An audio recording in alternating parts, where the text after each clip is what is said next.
80 AD, the Roman Colosseum, 50,000 people screaming. In the center of the arena, a young mother named Livia, chained naked to a wooden frame. Her crime? Refusing to worship the emperor as a god. Her punishment? Something that will haunt you forever. They've built a mechanical bull, not to kill her quickly, but to violate her in front of children, senators, and slaves. This is damnatio ad bestias, but twisted into something pornographic. The crowd cheers louder as she screams for her 3-year-old daughter, Julia, forced to watch from the stands. Guards hold the child's eyes open.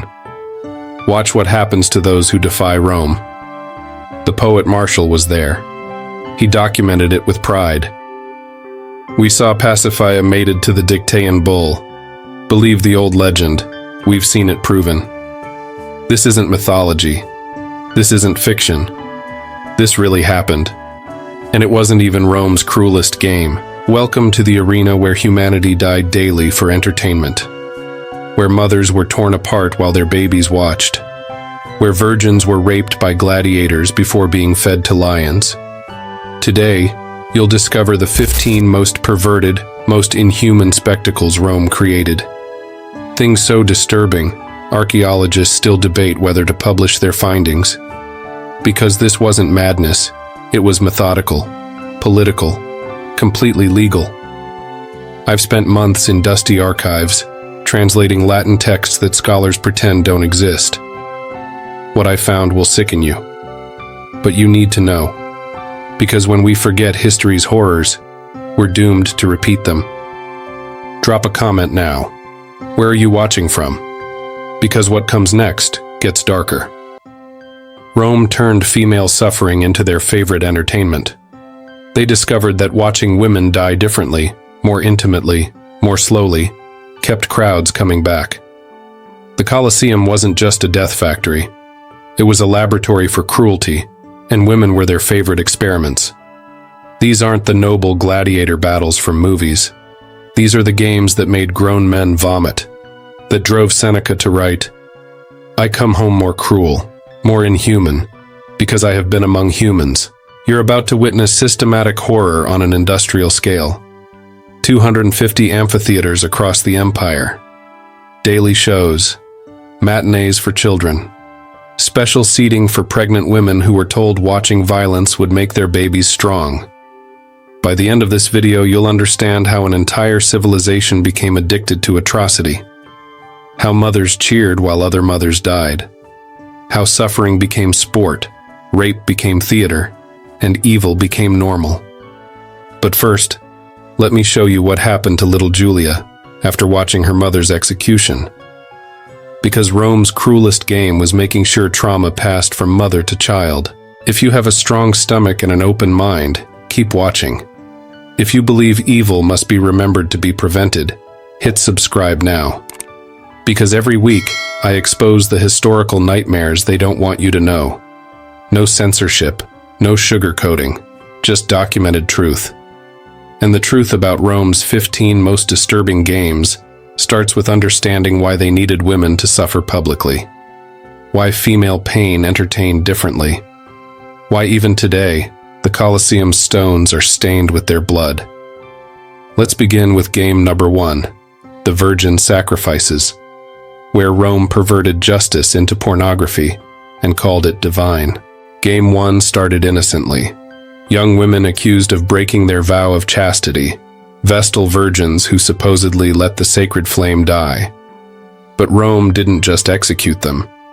They created a spectacle that merged death with sexual humiliation.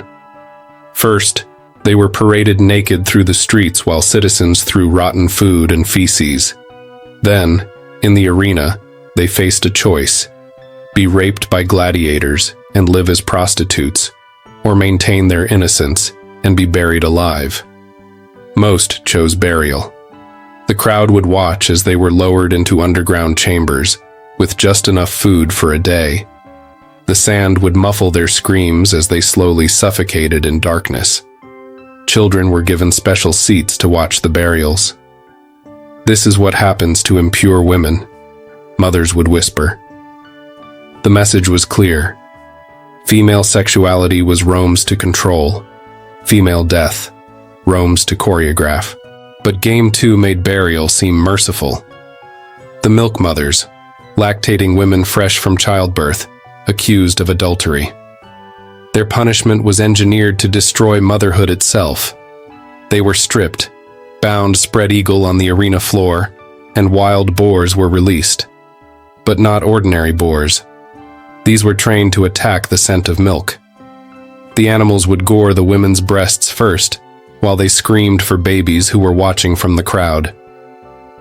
Emperor Nero particularly enjoyed this game. He'd order the women's infants brought close enough to smell their mothers, but not touch them. The babies' cries mixed with their mothers' screams created what Romans called the Symphony of Justice. Seneca wrote, "I've seen men turn away, but never women. They watch their own sex die with harder hearts than men." Game 3 was reserved for female slaves who tried to escape. The Hunt of Diana, they called it. Groups of women, naked and unarmed, were released into a miniature forest built inside the arena. Then came the hunters, not men, but trained leopards and wolves. The women could hide, run, climb the fake trees. It didn't matter. The animals always won. What made this game special was the betting. Spectators wagered on which woman would last longest, which would die first, which body part would be eaten first. Children kept score on wax tablets. The winner, the last woman alive, was promised freedom. But there was a catch. She had to eat a piece of each dead woman to claim her prize. Most chose death over cannibalism. The crowd loved the moral dilemma more than the killing. By noon, the sand needed changing. Too much blood made footing dangerous for the afternoon games. While slaves raked fresh sand, vendors sold snacks made to look like body parts. Honey cakes shaped like breasts. Sausages curved like intestines. Children bought toy wooden swords dipped in berry juice that looked like blood. This was intermission. Normal Roman lunch. And everyone knew. The afternoon games would be worse. Because Rome saved their cruelest innovations for the hottest part of the day when wine flowed freely and inhibitions disappeared. Game number 4 was about to begin. The rape of the Sabine women, where history became hardcore reality. 3 games in, and we're just scratching the surface. If your stomach's turning but you can't look away, that means you understand. This isn't just ancient history. This is what happens when empires treat people as disposable entertainment. When suffering becomes sport. When a civilization forgets that every victim was someone's daughter, mother, sister. Comment below. Which game disturbed you most so far? Because what's coming next makes these look tame. Rome's creativity for cruelty had no limits, especially when it came to pregnant women. Game number 5 will haunt your dreams. But you need to see it. Because forgetting these victims means letting them die twice. Game 5 was Emperor Domitian's favorite. The birth of warriors. Pregnant women, days from delivery, were brought to the arena. Their crime: being wives of traitors, real or imagined. They were given rusty gladius swords and told to fight each other. The last woman standing would live long enough to birth her child. The others would die with their babies unborn. The twisted genius was making mothers-to-be murder each other's futures. Medical attendants stood ready not to help the women, but to cut babies from dying mothers' wombs. If the infants survived extraction, they became property of Rome, raised as gladiators who'd one day die in the same sand where they were torn from their mothers. The crowd especially loved when women went into labor mid-fight. Betting peaked. Would she deliver before dying? Would her opponent show mercy? They never did. Mercy meant your own child died. Game 6 pushed cruelty into new territory. The Feast of Fauna. Women accused of witchcraft were sewn inside fresh animal carcasses, horses, bulls, sometimes bears with only their heads exposed. Then carnivorous birds were released. Vultures, trained to eat around living flesh, would peck at the women's faces while they slowly cooked inside rotting meat. The game could last days. Crowds returned each morning to see who survived the night. Children brought bread to throw at the victims, watching birds fight over crumbs mixed with human flesh. But the real horror was the smell. Roman perfume merchants set up stalls near the arena, selling scents to mask the stench of decay. Rich women held scented cloths to their noses while betting on which victim's eyes would be pecked out first. The winner was whoever screamed longest, proving, Romans said, that witches had unnatural endurance. Game 7 targeted the mind before the body. Mother's choice. Women with multiple children were given an impossible decision. Choose one child to live. The others would be thrown to crocodiles imported from Egypt. Refuse to choose? All die. Choose too quickly. You clearly didn't love them equally. All die. Take too long deciding? You're stalling. All die. The psychological torture was the entertainment. Crowds analyzed every sob, every glance between mother and children. Philosophers attended to debate whether maternal instinct could override logic. Should she pick the strongest? The youngest? The one who looked most Roman? Meanwhile, children clung to their mother's legs, begging not to be chosen for death.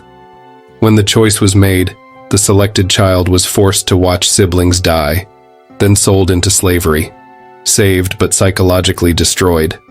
The mother, fed to the same crocodiles, but slowly, piece by piece. These games weren't random sadism, they were state policy.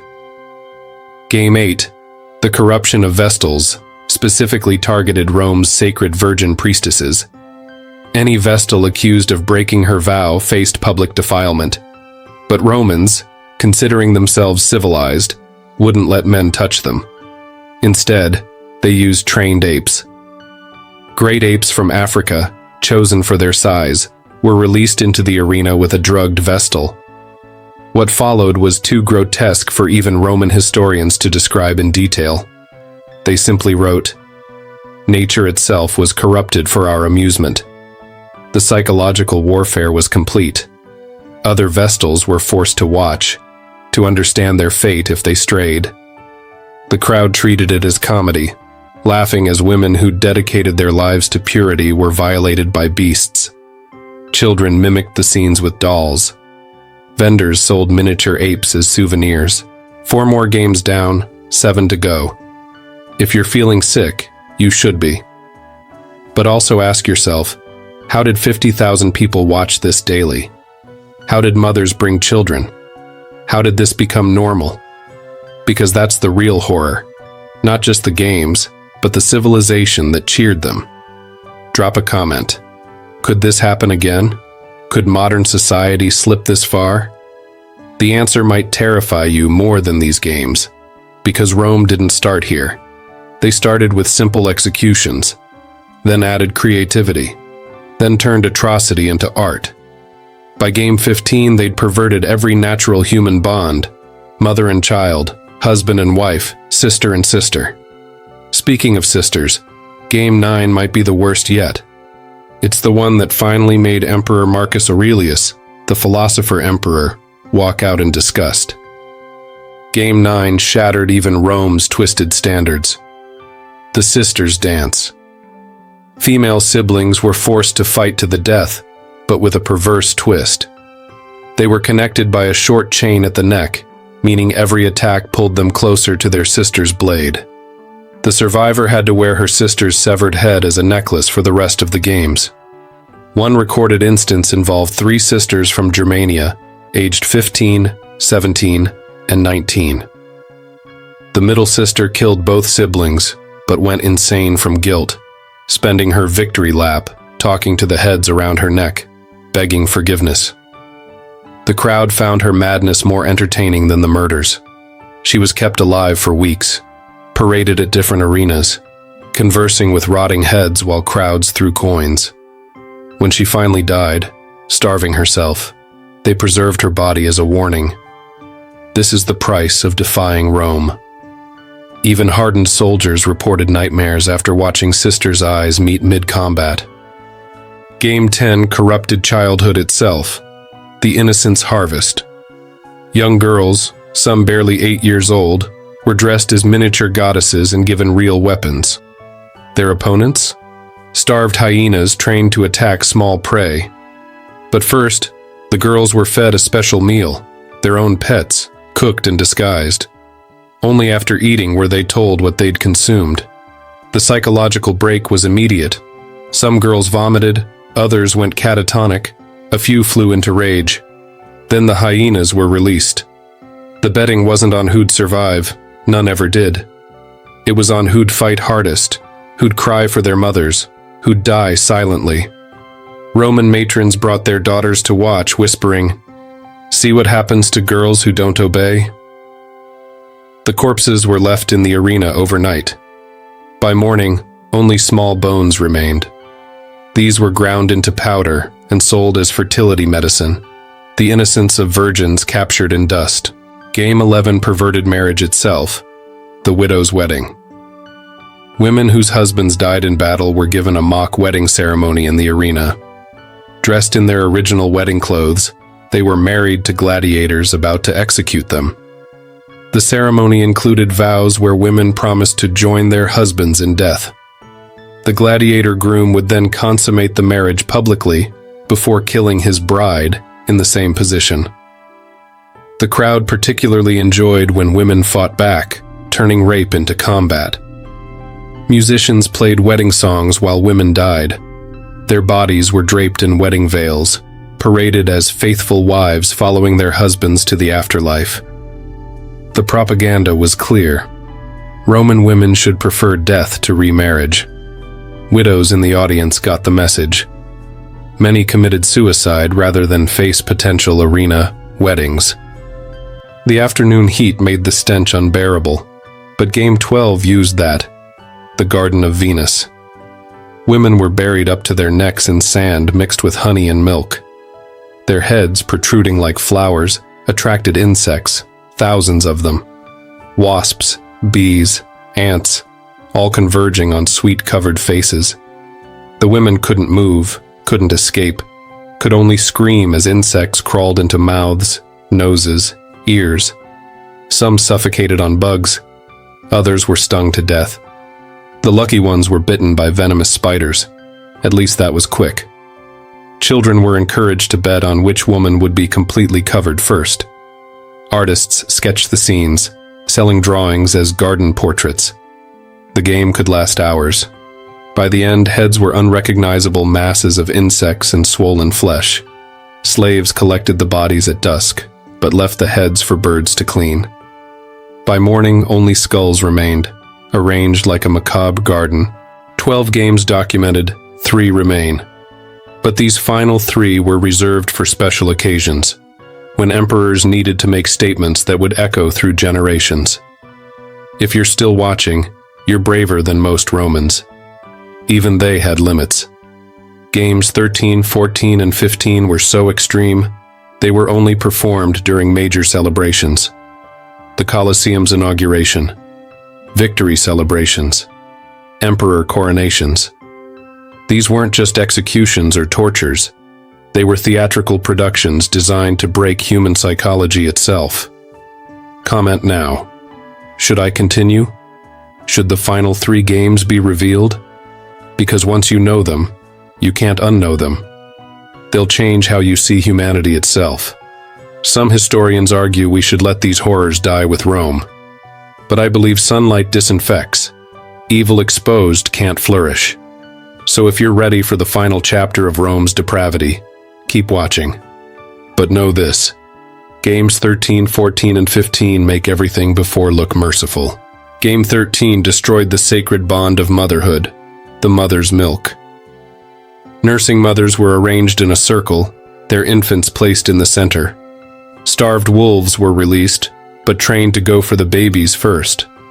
The mothers could save their children only by offering themselves as bait. But here's the sadistic twist. The chains were measured so mothers could almost, but never quite, reach their babies. They could stretch far enough to see terror in their infants' eyes, but not far enough to help. The sound drove spectators to frenzy. Babies shrieking, mothers howling, wolves snarling, chains rattling as women dislocated shoulders trying to reach just 1 inch further. The winner was the mother who managed to get herself killed first, sparing herself from watching her baby die. These winners were called blessed mothers. Their sacrifice proved maternal love.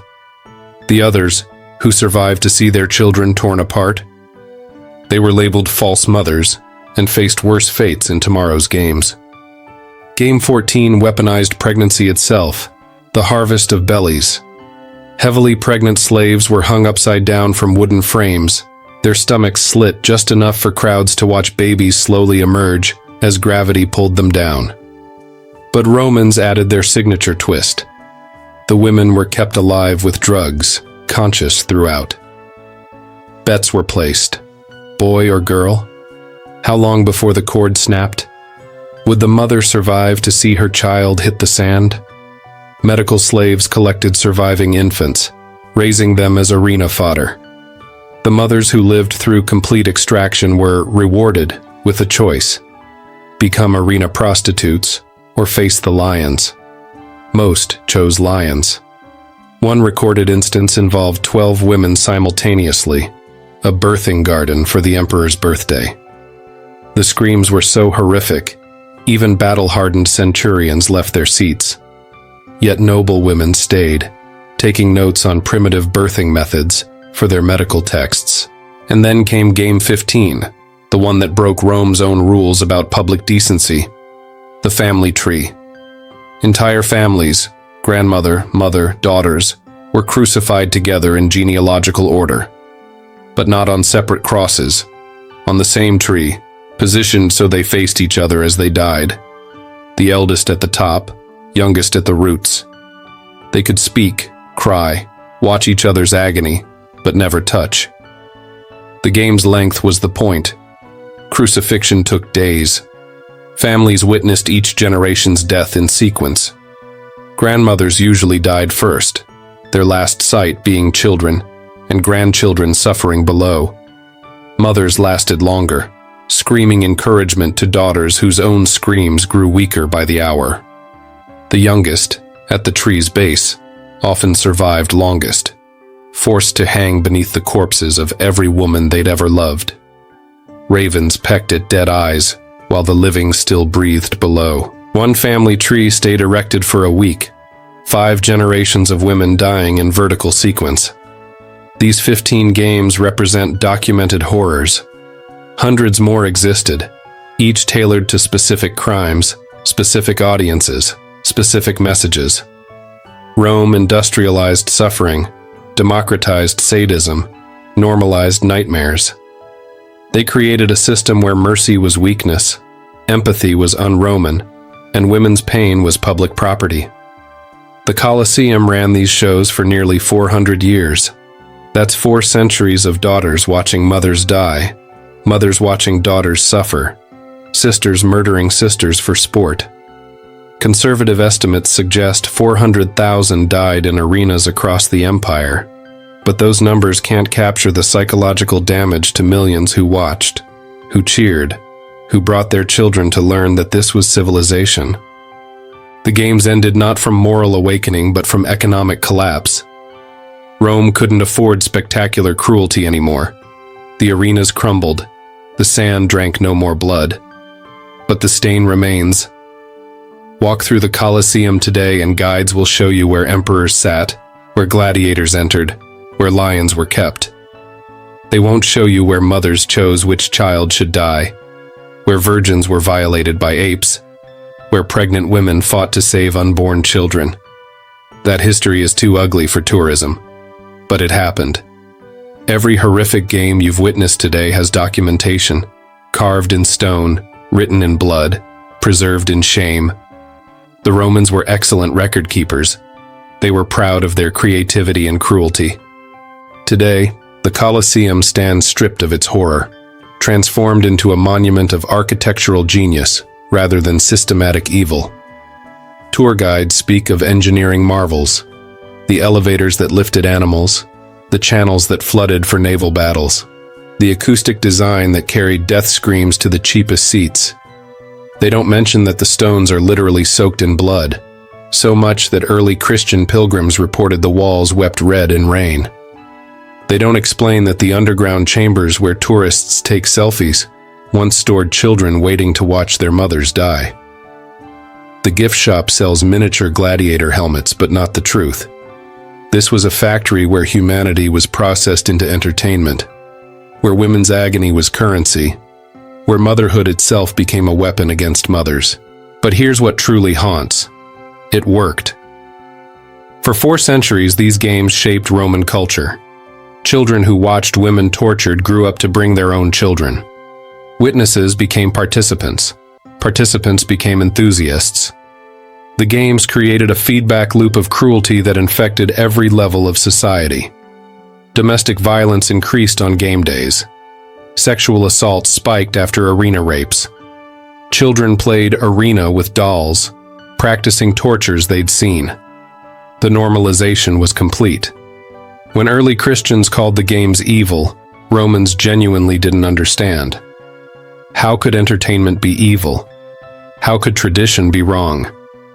The final victim of the arena wasn't any individual woman. It was empathy itself, slowly suffocated under centuries of applause. The last documented game occurred in 523 AD under Theodoric the Great. A woman named Rusticiana, accused of poisoning her husband, faced lions in a nearly empty arena. The crowds had dwindled. The empire had fractured. But the machinery of death ground on, even as Rome itself died. Rusticiana survived. The starved lions were too weak to attack. She stood among dying beasts in a dying arena of a dying empire, the last woman to face Rome's justice as entertainment. She was quietly released. There was no one left to demand her death. The games had consumed themselves. An empire that fed on suffering finally starved. The arena's last victim walked free because there was no audience left to feed. Modern archaeologists find bones in arena sand, small bones, female bones, infant bones. DNA analysis reveals family groups dying together. Tooth enamel shows they came from across the Empire Britannia, Egypt, Gaul. Rome's cruelty was democratic in its reach. Every conquered culture contributed daughters to the games. But we also find something else in those bones. Resistance. Skeletons with self-inflicted wounds. Women who chose their own deaths over arena humiliation. Hidden scratches on cell walls. Messages in languages Rome never bothered translating. Names, prayers, curses against an empire that turned suffering into sport. These women fought back the only way they could, by dying on their terms, by leaving records, by ensuring someone, someday, would remember them as more than entertainment. So what do we do with this knowledge? How do we honor the unnamed thousands who died for Rome's amusement? We remember. We speak their silenced stories. We recognize the signs when entertainment begins celebrating suffering, when violence becomes vacation, when cruelty wears the mask of culture. Because Rome didn't begin with arena atrocities. It started with simple executions, added creativity, normalized the abnormal. Step by step, game by game, until mothers cheered while other mothers died. If this history disturbs you, good. It should. Comfort with horror is how horrors repeat. Subscribe now if you believe evil exposed is evil weakened. Share this video if you think these women deserve remembrance, not erasure. Comment below with their memory, not of how they died, but that they lived, loved, fought, and were more than Rome's entertainment. Because in the end, that's their victory. We remember them as human, while Rome crumbles to tourist dust. The games are over, but their echoes remain, warning us. This is what happens when empires treat people as props, pain as pleasure, death as distraction. Never again. Never forget. Never normalize a nightmare. If you think Rome's 15 most brutal games were disturbing enough, Check out what Rome did to Queen Zenobia, which made her choose death over and over again.